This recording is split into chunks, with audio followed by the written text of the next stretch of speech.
Oh hey, welcome back to my channel. If it looks like I'm in a jungle, it's because I am. My living room jungle, that is.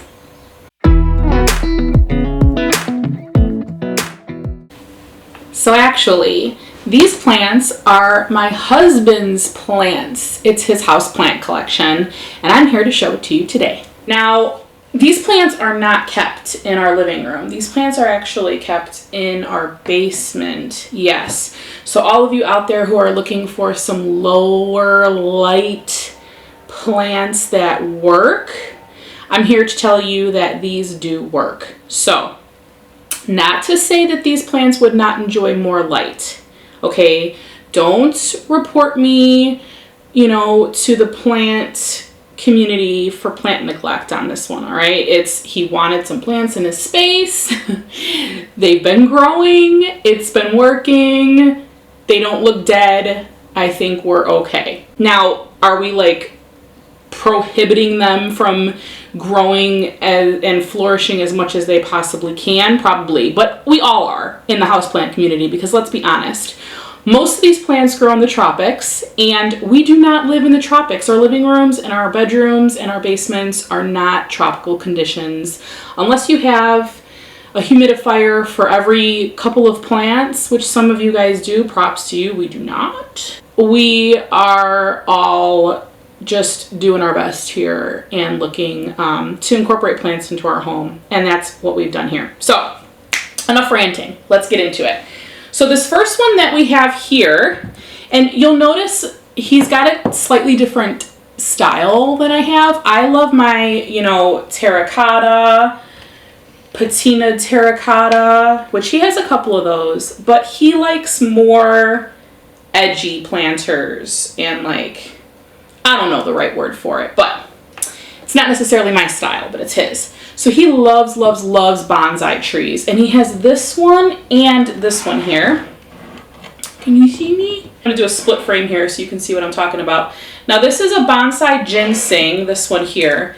Oh, a leaf just fell off. He just moved this to a window downstairs. Now our windows are block windows, not a ton of light, but we do have windows on pretty much every wall downstairs. So it gets filtered light throughout the entire day.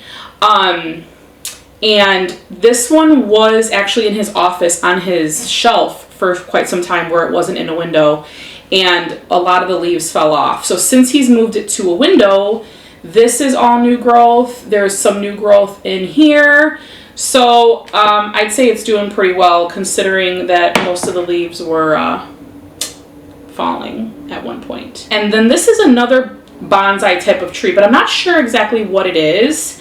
So maybe you guys can tell me, but it's got some new growth up here. I like how it looks like it's in a little wooden boat. That's kind of cute. And it has some sphagnum moss in there. Both of these seem to be planted in sphagnum moss. We have not taken them out of their containers since we got them. And he's had them for about, I don't know, 6 to 8 months now. So we'll see. This one we got from IKEA. And then this one I think was Home Depot. I'm not 100% sure. But either way, I mean, they're both pretty cool, right? All right, let's move it on here. Just going to move them out of my way as we proceed. Okay, this guy. This is a snake plant. It's a cylindrica, I believe. Let's look this up and see some specs. Why don't we? Yeah, this is a cylindrica. And this is also known as an African spear plant, which we have a bigger one here. Look at that. So, believe it or not, guys, this pot does not have any drain hole. It's in soil and sand, and it's grown in the dark. He has it on a bookshelf that has maybe a little bit of light coming in from one window, but for the most part, darkness. So if you guys are looking for a little touch of decor in your home, this is a good guy to have. And so is this one, the bigger African spear. This is also in some soil and some sand. And it's definitely grown since we got it. So, I mean, I don't know, Sansevierias in general, which he has a couple more, which I'll get into, are great for lower light conditions. All right, let's see. Where does this plant originate from? It's a plant native to Angola. Angola. Well, if you're ever in Angola, look for some Sansevierias. Okay, next up, which I want to talk about, which are great for lower light conditions. Hold on. Are plant cuttings, guys. If you guys are trying to root plants in water, great for low light scenarios because they really don't need a ton of light, and actually their roots prefer to be in darker scenarios. So I mean, while these get a little bit of light, he has these both in a window downstairs, but again, it's very dappled light. I'll kind of show you like what the window looks like. If you guys know block windows, you know what I'm talking about in basements. And these have been growing like crazy. I'll do a close-up of the roots here. Anytime you're going to put cuttings in water and try to root them, you want to make sure that the vessels are tinted, or maybe a darker vessel, because the roots really do like darkness to grow. Think about it. They grow in soil. So this is a Peperomia parallel, and they've both been in this, well, we've switched out the water from time to time, but they've both been growing in here for, I want to say maybe like 3 months now. Peperomia parallels take a while to establish roots, but once they do, they really grow. Like this is all new growth up here. Up here, this is all new. This is new. So yeah, I mean, and if you can see in here, there's even leaves growing underwater, which I would have thought would have rotted them out by now, but they're growing underwater. So it's kind of crazy. Parallel, Peperomia parallel, if you guys want a plant that is great for a low light scenario. Now, once it's established a root system in soil, I have a parallel Peperomia, and I actually have it outside. So it's getting ample amount of light. So I would say they can go either way. Okay, let's get into the next one. This guy right here, whale fin. Everybody knows the good whale fin. Another Sansevieria, guys, and guess what? He has a little baby friend. I haven't seen much growth. This one maybe a little bit. This one suffered a little wound when we first brought it home. We were told that maybe we like knocked it against something, which I don't know if that was the case, but we were told to cut off the wound at the top and to let it heal. So that's pretty much what it's doing. And yeah, so I don't know. We'll see if it grows anymore, but I think it's pretty cool. I really want them to open up. He got these because they were closed up, and he liked that they were closed up. They may open, they may not. We'll see. I don't know. Sansevierias, lots of Sansevierias. All right, what are we doing next? You guys, the ever so lovely, oh, this leaf is a no-go, yellow, the only one. This is a ZZ plant. You've seen it on YouTube before. You know ZZs can withstand pretty much anything. Like, stick them in a dark closet and you'll be good. I'm just kidding. Don't do that. Let's see if I can pronounce the name right. Zamaculus Zamiifolia. Zamaculus Zamiifolia? I am totally saying that wrong. But this has so much new growth.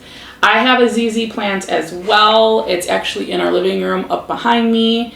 But he has way more new growth on his than we do on ours. And ours is in this living room with tons of west-facing windows.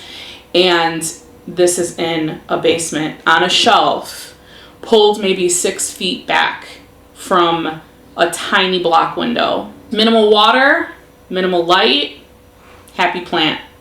Happy you, because less care, right? Where do the ZZ plants originate from? Are they tropical? Let's look them up.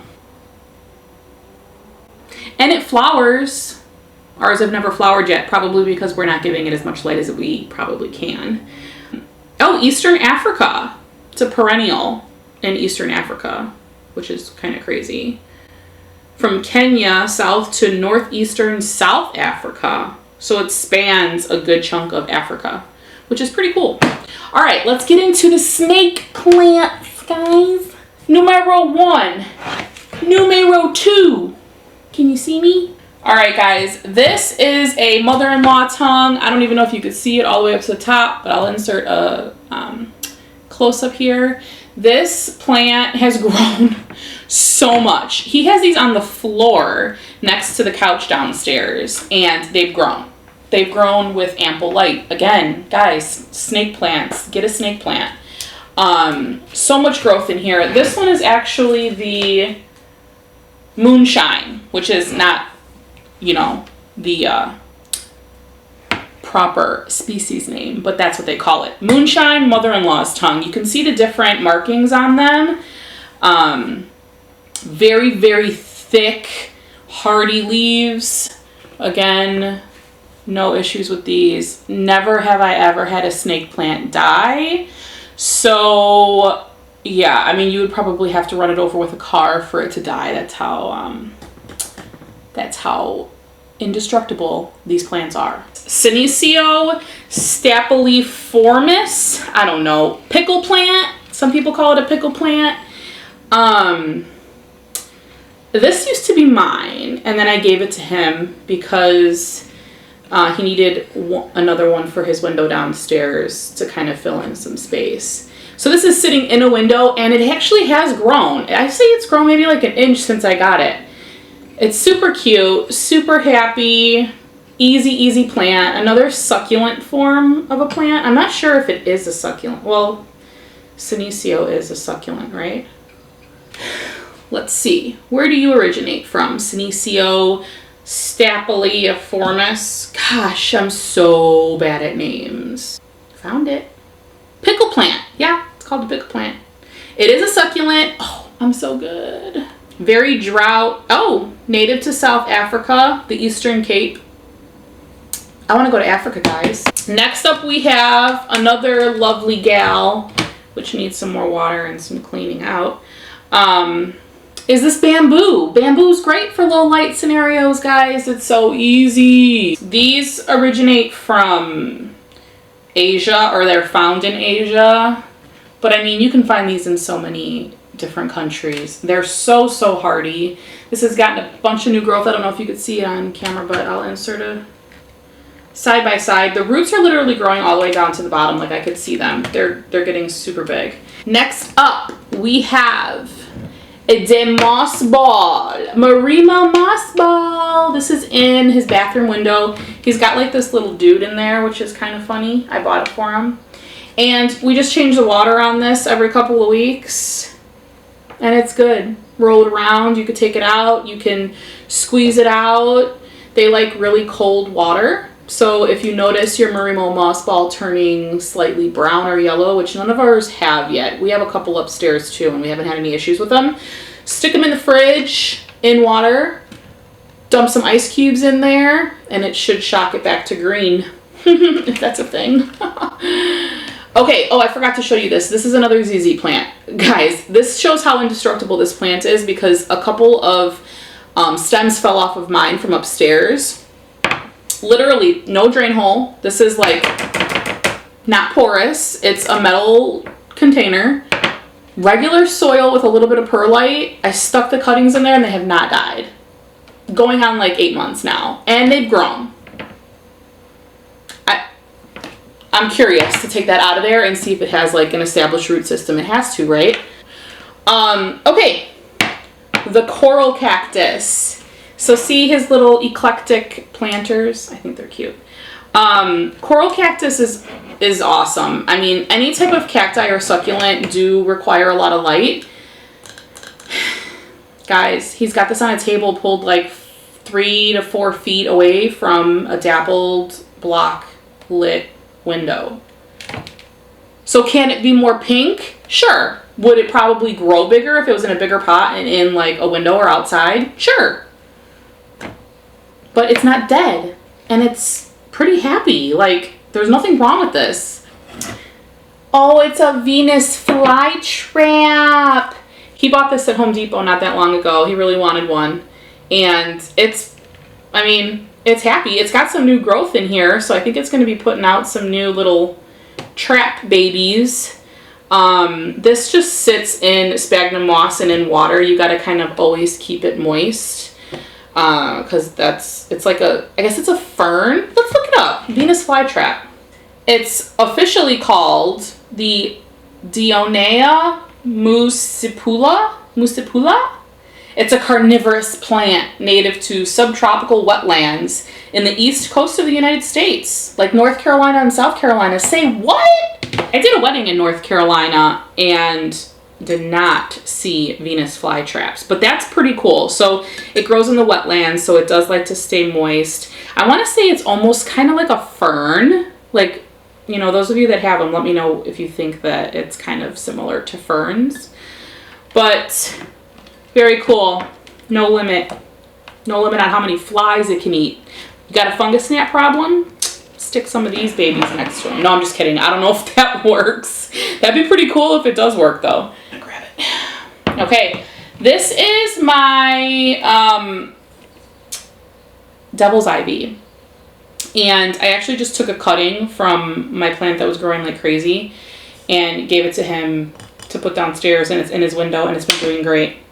Water like once a week, super easy, viney plant, so we gave it this stick and just tied some soft string on it. But these are super easy, super indestructible too, guys. These plants, they're kind of hard to kill. You know, if you overwater them, you can probably kill them a little quicker, but very hard to kill. And not to say that my husband only has plants that are hard to kill, but he's in a basement. Like, he doesn't live down there. But his office is down there. So, you know, he's got to have his plants too. Now, here's one plant that is not downstairs. It is our bird of paradise. I am going to do a close-up here, but this is our bird of paradise. It is growing like a weed. We have it upstairs in a west-facing window, pulled a little bit away. It's filtered light. We have 2 big trees outside in front of our house, so all of our light is pretty much filtered. But this guy, it's got so many new stems growing up and a new leaf that's about to pop open sooner than later. So, all right, guys, that is it. That was my husband's houseplant collection. If you guys like this video, be sure to give it a thumbs up. And if you're not subscribed to my channel already, make sure you hit the subscribe button. I do houseplant tours, shop with me's, repotting videos. So just hit that subscribe button if you want to see more from me. Thanks, guys, and I'll see you in my next one.